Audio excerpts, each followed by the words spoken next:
For years, Hillary Rodham Clinton has told people that she was named for the first man to climb Mount Everest, Sir Edmund Hillary. But as Esquire magazine recently pointed out, Sir Edmund did not climb Mount Everest until 1953, 6 years after Hillary was born. However, the First Lady does have a good explanation for the discrepancy. She loves to lie. Yeah, Joe Biden. What a kook. I can't wait till he meets Greta Thunberg. Can we get those two together, you know? Have him creep out on her. You know, he hugs her for too long. He's like, is it global warming or is it hot in here? She's like, how dare you? George W. Bush Jr., the W stands for where the hell is it? You know, you look at George W. and you realize some men are born great, some achieve greatness, and some get it as a graduation gift. So sad. A lot of people don't realize there's a lot of similarities between America and Russia. You know, we're not that different, right? You like Russian brides, we like Russian brides, you know. You like bombing Syria, you know. It's fun, isn't it fun, you know?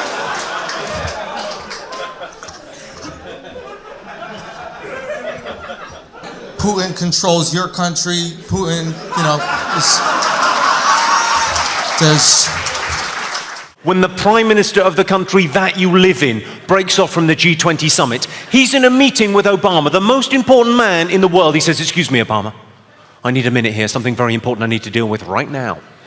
Jimmy Carr's a dick. Fuck off. But there's a reason for that. It matters more for that. It matters more. Black people see even when I vote, right? Which I don't. But even when I like think about like who I would vote for, right?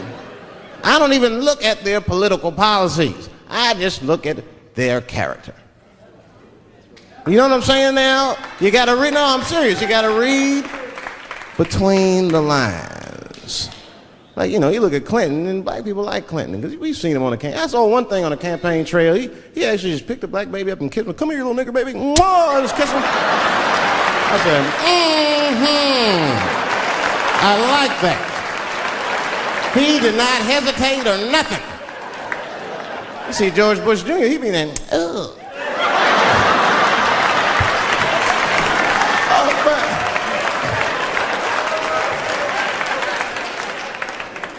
Like, see, I'd never vote for George Bush Jr., but I don't know George Bush Jr.'s politics. The only thing I know about George Bush Jr. is that guy sniffed cocaine. That's right. Now, listen, we cannot have that shit in the White House. That might be fine for a mayor, but goddamn it, not in the White House. Not in the White House. You know what I'm saying? The stakes are too high in the White House. Can't have no cokehead president. He be selling nuclear secrets for $20, $30 and shit. He'll be in meetings embarrassing America. Come on, sign the treaty, baby. I suck your dick. Like, what the? Mr. President. And of course, it was very inspiring to see President Clinton up here on crutches making a speech. I mean, I thought that was just amazing, you know. I mean, it's been difficult for the president. You know, he can't jog now, and he needs help getting around, and he's still, you know, occasionally suffers great pain, you know. On the upside, you got your medical marijuana, so that's, you know.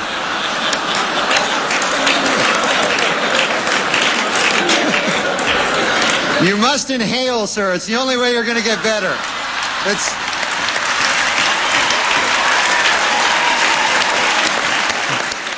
Somebody asked me earlier too, they said, Gabriel, when you get to do your special, are you going to do anything about the country? Are you going to talk about politics? Well, I'm going to talk about, first of all, how I love this country and I wouldn't want to live anywhere else. I know that half the world right now thinks that our leader is the devil, and most of us would agree. He's not, I don't have to make fun of the president. He does it by himself. Okay? He does it by himself. Every time he comes on TV, I can't wait to hear what he has to say, especially during press conferences, right? Mr. President, question. It's been over a year. What is your plan for Katrina? We're going to find her. That's right. And we're going to bring Katrina to justice. We have every reason to believe Katrina's connected to Al-Qaeda. K to Katrina. They both start with a K. Our president got elected. I didn't vote for him, but then again, I didn't vote for the other guy either. I was just like, how Bush won is beyond me. Americans, we love to vote, but we don't vote for presidents. We vote for things like American Idol. Because that's fun. Voting for presidents is not fun. Voting for American History, she bang. That's what they should do for presidents, you know, just put both guys on TV for 1 hour. Call it something catchy like, who's gonna run this bitch? You put them on TV for an hour, let them argue. 30 minutes into the special, you put an 800 number on the screen and say, cast your vote, right? You've reached the presidential hotline. For George Bush, press 3. John Kerry, press 4. Other options, press 5. You don't like either one? Press 5. Boop. Please hold.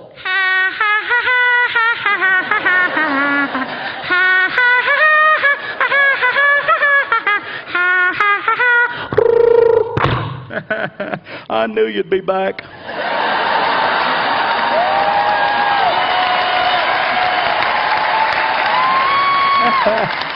That's right. You know you miss your daddy.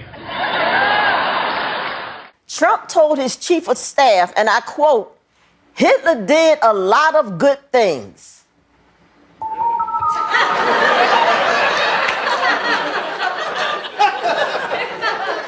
Now, to be fair, we don't know which Hitler Trump was talking about. Could have been Steve Hitler.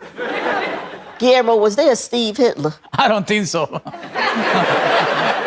I don't think so either. Come on, Hitler did a lot of good things. Hitler only did one good thing. He killed Hitler.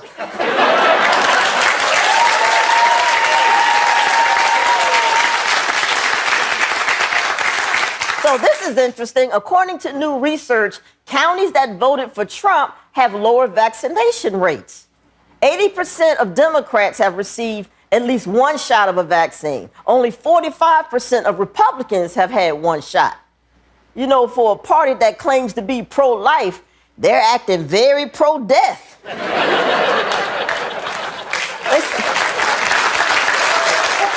You lived here in New York for a while. Yes, I did. Did you pay attention to the election? We got a new mayor here. Bloomberg is up. I didn't even know there was an election. I honestly don't. I don't pay attention at all. You know. It's funny bankers get bonuses of anyway. The upper echelon get from like 10 million up to 100 million, and the president of the United States makes like $400,000 a year. So right there, I watched enough wrestling to see a rigged game, and you know, there's like people with YouTube channels making as much as the leader of the free world. So I just think he's set up to be bribed, and you act accordingly. So basically anybody who comes at me going these you know, the conservative right or these liberals, like I just zone out. I can't even talk to you if you're actually still looking at it like those are two choices that you're getting. You're not. It's the same. Once you get past a certain level, it just seems like it's you know, all the same. Yeah, you've jumped in the river and you act accordingly, or you get that convertible ride in Dallas. So are we still excited about Barack Obama? See, every black person in here should be clapping, because we got to ride that nigga till the wheels fall off. You know, if that shit don't work, the minute we go to work, white folks is looking at us like, you picked him. I can't wait till he runs for his second term, man. Because that was the most exciting part about the political process to me, was the campaign. Because you knew at some point he was supposed to win. He had all the right ingredients that came together at the right time. He's tall, good looking, articulate, highly intelligent, you know, smooth under pressure, charismatic. And most importantly, he was the right shade. He made white people feel comfortable. Because y'all know if that nigga was Bernie Mac Black or Precious Purple, he wouldn't have won. He's like coffee with cream. It goes down easy. You ever have coffee black? It's too strong. You be like, ooh. America is not ready for ooh. They not ready yet.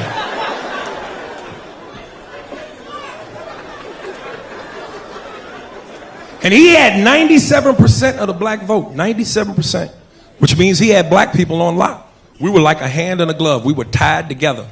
But he still couldn't have become president without white people. So for the white people that voted for him, I thank you because you helped make history. But some of y'all are starting to get a little impatient and your racism is seeping out a little bit. You say shit when you're frustrated. I thought you niggas were fast. What's taking so long? Took 8 years to fuck this country up. It's gonna take a second to get it together. Relax. He got a lot of tough shit he got to deal with, man. Like the big controversy right now, they talking about that mosque near September 11th. A lot of people upset about that. You know, September 11th just rolled around. Every year we got to relive that bullshit. But there was a bright side, man. You know, September 11th, blacks and whites came together like never before. Because after September 11th, Arabs took all the pressure off us.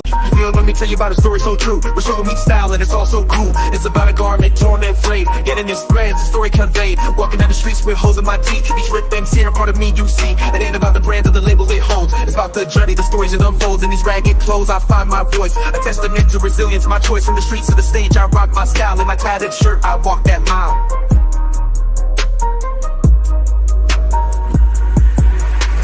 Ripped and torn, but still I stand in my ragged attire. I command, it's not just fabric, it's a statement I preach. In my threadbare garment, I find my reach.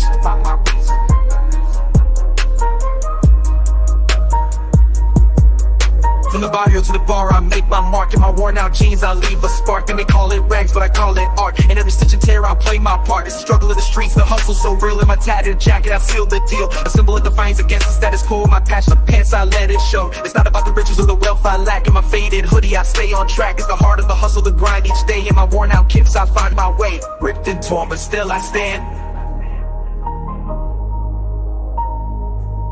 In my ragged attire, I command. It's not just fabric, it's a statement I preach. In my threadbare garment, I find my reach. So here's to the ones with the clothes that tear. In our patched up attire we have, so let the world see our garments worn. For in our rags, our stories are born. In the language of the streets we speak. In our torn up clothes we find our peak.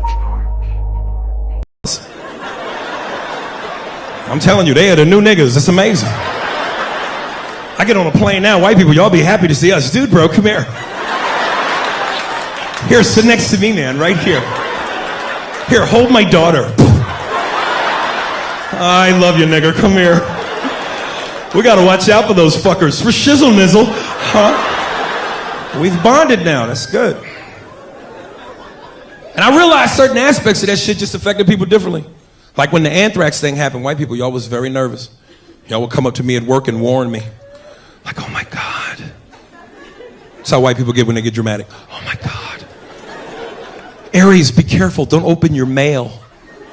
Let me tell you something, black people was never worried about anthrax. Cause y'all know half the time we don't open our mail, no way. We think that shit is a bill, we might hold it to the light like, nah, that's the red notes. Fuck that. You wanna get us with anthrax, put that shit in a Jay-Z CD, that's how you get up. I got that new jigger, oh shit. Osama got me, motherfucker. Track 12, nigga, be careful, track 12.